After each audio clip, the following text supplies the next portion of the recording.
Hello and welcome to my series Learn Radiology with Dr. Anil Joshi. Today's topic is a latent image formation. It's a radio physics and it is made simplified. Extensively the topics are covered on my website also on my YouTube channel also. This topic is mainly useful for those who are appearing for radiology examination, particularly radiology residents and also imaging technology boys. It is in their syllabus. Now to start with, we start with disclosure, acknowledgement and disclaimers. Most of the material we have used here is from departmental routine teaching files. Some of it might have been downloaded from the net. However, we have checked that they are royalty free. With this brief, let's go to the topic proper. Latent image. Simplified form is a part of radio physics lecture and I'm Dr. Anil Joshi who is going to tell you about it. Now, what is a latent image? Remnant radiation interacts with the silver halide crystals mainly by photoelectric interaction. The energy deposited into the film is in the same pattern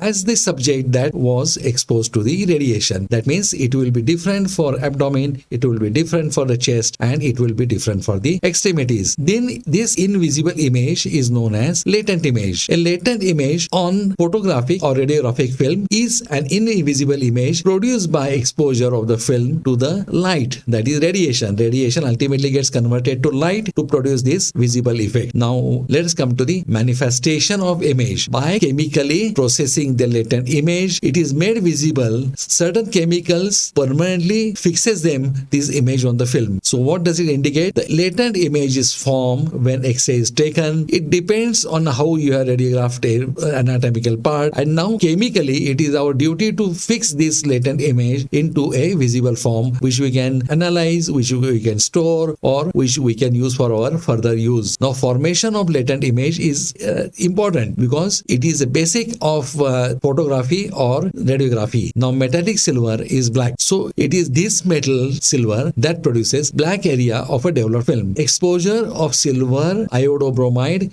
grains to the light, these are the photons emitted by the screen.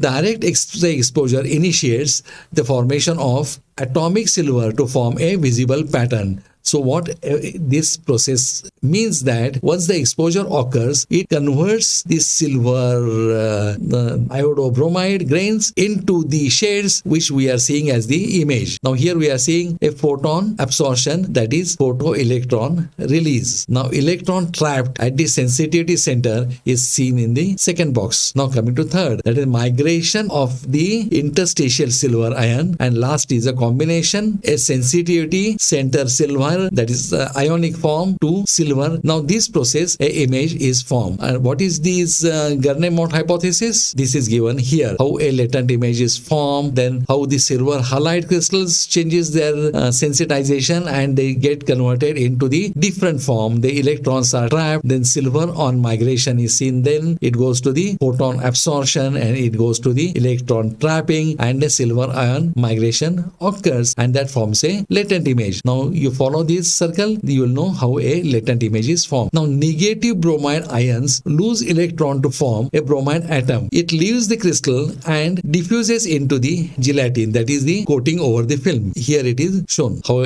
first is silver halide crystal, then sensitivity spec, the trapping of the electron, then silver ion migration, photoelectron absorption, then goes to the electron trapping and it forms silver ion migration and form a latent image. Again here we are shown with different type of illustration. Now below you are seeing is a coating over the film and there are multiple silver and bromide ions. Now the interaction is shown here. What is it? The light photon absorbed by or ejects by electron, then electron trapped at the sensitivity spec. Negative electron attracts interstitial silver ion which is positively charged. Now positively charged silver and the electron combine to form a neutral black silver, and that black is the shadow on our X-ray. If it is more than 6 to 10, silver accumulates at that region. Now what happens when the direct X-ray, there is exposure of the X-ray to the film, a photoelectric and Crompton interaction in the film occurs, that is silver halide in the emulsion. It liberates electrons having long ranges. These electrons strip their electron form bromide ions, then bromide atom and free electron produced. Now that will go to the electron captured at a sensitivity spec as before. Now what happens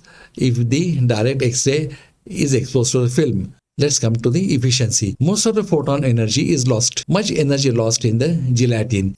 Only 3 to 10% of the photon energy produces a silver. Film as a dosimeter, 20% it is accurate. What we shown here is a dosimetry. Nowadays it is not used. Earlier it was used. That is film dosimetry. It is just 20% accurate. Batch include filters and various thicknesses. So this was one of the application where the X-ray films were used earlier, but nowadays it is replaced with the TLD. It is one different lecture. Now it allows estimation of X-ray spectrum. Now come to the adhesive silver. If you see a film, you will find a base, then an adhesive layer, then emulsion and a super coating. They have got their different roles which we are discussing just now. A film attachment between emulsion layer and the film base is activated. Then guards integrity during processing and fixing. These are the roles of them. Then what is super coating role? Role of super coating is shown here with the red circle. Is a thin layer of gelatin. It protects the emulsion from mechanical damages. Then it prevents scratches and pressure marks on the film. Makes the film smooth and stick. With that, we are completing our small lecture on latent images. For extensive and detailed lecture is covered in some other place where we have got our website and our YouTube channel. Do visit it.